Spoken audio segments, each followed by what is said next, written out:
வணக்கம். தேர்ந்தெடுக்கப்பட்ட சட்டமன்றத்திற்கு அதிகாரம் இல்லாததால் எம்எல்ஏ பதவியை ராஜினாமா செய்கிறேன் என கூறி சுயேட்சைய எம்எல்ஏ நேரு சட்டமன்றத்தில் தர்ணாவில் ஈடுபட்டுள்ளார். புதுச்சேரி உருளையன்பேட்டை தொகுதியின் சட்டமன்ற உறுப்பினர் நேரு சுயேட்சையாக தேர்ந்தெடுக்கப்பட்டார். முதலமைச்சர் ரங்கசாமிக்கு தனது ஆதரவை தெரிவித்து வருகிறார். புதுச்சேரிக்கு மாநில அந்தஸ்து பெற வேண்டும் என சமூக அமைப்புகளுடன் சென்று டெல்லியில் அவர் போராட்டம் நடத்தினார். இந்த நிலையில் அவர் இன்று காலை சட்டமன்றத்திற்கு வந்து திடீரென தர்ணாவில் ஈடுபட்டார். மக்களால் தேர்ந்தெடுக்கப்பட்ட சட்டமன்றத்திற்கு அதிகாரம் இல்லை எனில் புதுச்சேரியில் சட்டமன்றம் எதற்கு? மக்களால் தேர்ந்தெடுக்கப்பட்ட சட்டமன்றத்தில் தலித் மக்களுக்கு இடமில்லாத அமைச்சரவை எதற்கு? உடனடியாக புதுச்சேரி சட்டமன்றத்தை கலைக்க வேண்டும். அதற்கு தனது முதல் ராஜினாமா கடிதத்தை கொடுக்கிறேன் என கூறி சுயேட்சை சட்டமன்ற உறுப்பினர் நேரு சட்டமன்றத்தில் தர்ணாவில் ஈடுபட்டுள்ளார். நேற்று முதல் சட்டமன்றம் மூடப்பட்டதாக தெரிகிறது. 3 நியமன எம்எல்ஏ கூட மத்தியில் ஆளும் கட்சியினருக்கு கொடுக்கிறார்கள்.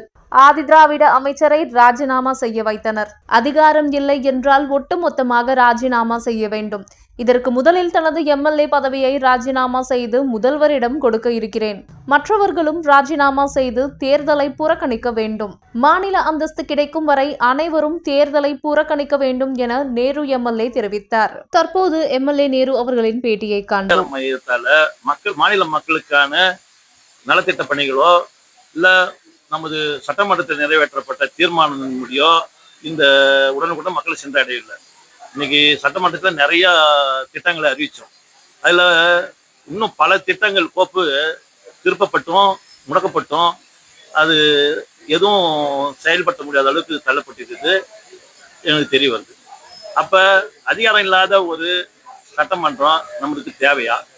அதற்கு நம்ம எல்லாம் ஒட்டுமொத்தமா ராஜினாமா பண்ணிட்டு மாநில அந்தஸ்துக்கான தீர்வை நோக்கி நம்ம சென்றாதான் நாம் அந்த தகுதியை பெற்ற பிறகுதான் மக்கள் போடுற ஒவ்வொரு ஓட்டும் நம்மளுக்கு தகுதி உள்ள ஓட்டா மாறும்.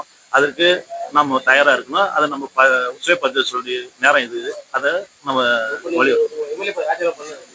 அதாவது நான் என்னுடைய ராஜினாமா கடிதத்தை சிஎம்கிட்ட கொடுக்குறேன். அது இல்லாம இந்த சட்டமன்றத்தை நீங்க எல்லாருமே ராஜினாமா பண்ணுங்கன்னு எனக்கு கோரிக்கை வைக்கிறேன்.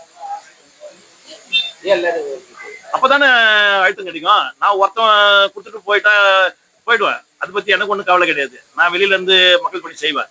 எனக்கு அந்த எல்லா தகுதியும் இருக்குது. இது மூலியமாவது அரசியல் கட்சிகள் ஒருங்கிணைந்து புதுச்சேரி மாநிலத்துக்கான உரிமைக்கு போராட முன் வர வேண்டும். அவர்களுடன் நானும் பயணிக்கிறேன் என்று இதன் வாயிலாக தெரிவித்துள்ளேன்.